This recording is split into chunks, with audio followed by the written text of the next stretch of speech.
Okay, greetings. My name is Christopher McClung, and this is my speech for my Communications 111 class, and this is called Your Digital Footprint, Your Social Media Imprint in Your Career. Everybody say hi.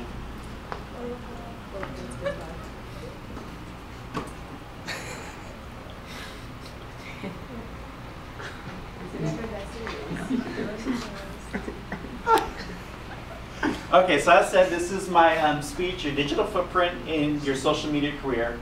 And first I want to ask you, what city is this? Las Vegas. Las Vegas. Without fail, everybody knows right off the bat. It is Las Vegas. This is Las Vegas, Nevada.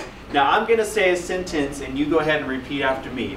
What happens in Vegas Stays in Vegas. Everybody knows that. Good job. So, now I want to ask you something. What happens on the internet Stays on the internet. Stays on the internet. And the internet is a virtual hub where data is stored and pictures are stored and video and information, and everything that happens on the internet stays on the internet. And so we're going to talk about what a digital footprint is, how that kind of translates to your career. So this is a number. What do you think that number means?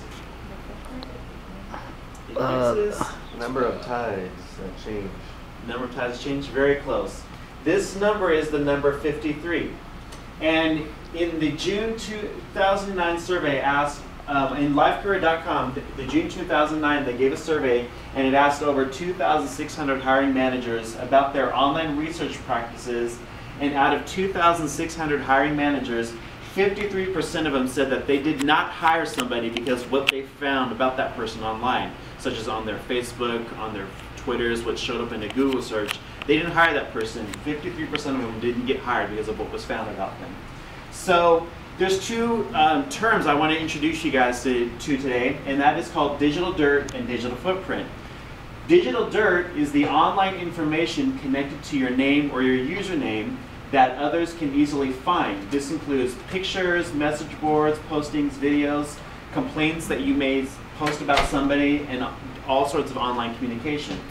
Your digital footprint is the overall impression that is left as a result from a person's name or your username, which is derived from the digital dirt that's found. So we're going to talk about how you can find out what is your digital dirt. And to do that, there is a survey that was asked, and in January of 2000, or this past January, they did a survey and they found out that their 5 top search engines were Google, Ask, Bing, Yahoo, and AOL.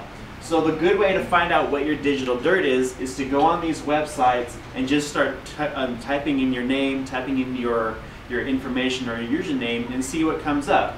And when you do that, you want to search every variation of your name. So if your name's John Doe, you want to search for John Doe, Jonathan Doe, J Doe, or your username JDoe909, and just search all of those on those websites and see what comes up. So let's say you do that search, you go ahead and find out what it is that's out there for you, and you find some stuff that is embarrassing that you wish didn't come up. And so now that you have that, you're like, oh no, there's a picture or there's a video that I didn't want somebody to see and now it's there. We're going to talk about how you can clean that up and sweep it up. So first I want to ask you, what are some things you can kind of do to clean it up? What is something you automatically can just think to do? And well, a lot of people will say, go ahead. Delete pictures or like filter yourself in A lot of people will say that you can just delete the picture, put your profiles to private so nobody else can see them. And although those are good remedies to do that, it's not always the only remedy, because you also want to have some good positive stuff about you. So again, so just setting profiles to private is not just the answer, and because not all dirt is bad. You can think of it as soil as well. Sometimes you need dirt and soil to plant a tree. So I'm going to give you 5 steps on how you can maintain your digital dirt. And the first step is you can make useful content that's available online. Take an initiative to help teach something that you know. If you have a hobby, or if you have something that you're very interested in, or something you know a lot about, you can go ahead and go onto forums, write blogs, and give information that you're knowledgeable about. Answer questions like on yahooanswer.com. Somebody has a question and you know the answer, you can start answering those questions. Another step is to use your social networks for your career and for social purposes. So if you're in a job hunting season, you can use your social network to tell your friends, that you're looking for a job. Hey, I just finished a nurse assistant program. I would like to know, does anybody know where nurse assistant positions available? And you can use your real life network for that stuff. And although they may not be the person doing the hiring, they will know somebody where you can apply, and they may know the person who is doing the hiring. So use your Twitters, your Facebooks, all your LinkedIns for that stuff. If you can't delete it, smother it. Sometimes there's pictures you can't delete. You may be tagged on somebody else's photo, or somebody may get a copy of that photo and post it on their page, and you find out that you can't get rid of that photo. One thing you can do is start writing and start cranking out a lot of positive stuff, answering questions, putting up positive photos, and the more you put up, the further behind that negative stuff is going to be. So if an employer comes to look under your name, it's very unlikely that they're going to look 10, 12 pages back. They're only going to look at the first few, and the more positive you have, the negative's going to get kind of lost in the back there. Know who your affiliates are. Know who you are associated with. If you are applying for a job to be the regional manager of the Lakers, you don't necessarily want to be associated with every fan person that is a Celtics fan. You want to know who you're affiliated with, especially when you're looking for a job. And you want to know if somebody posts a picture and you're not proud of that picture, it may be a time where you need to reconsider if you want to be affiliated with that person while you're looking for employment. So you want to create a flattering online presence and eliminate connections with controversial affiliates. So the last step, step 5, is to know who your cyber twin is. This is Christopher McClung.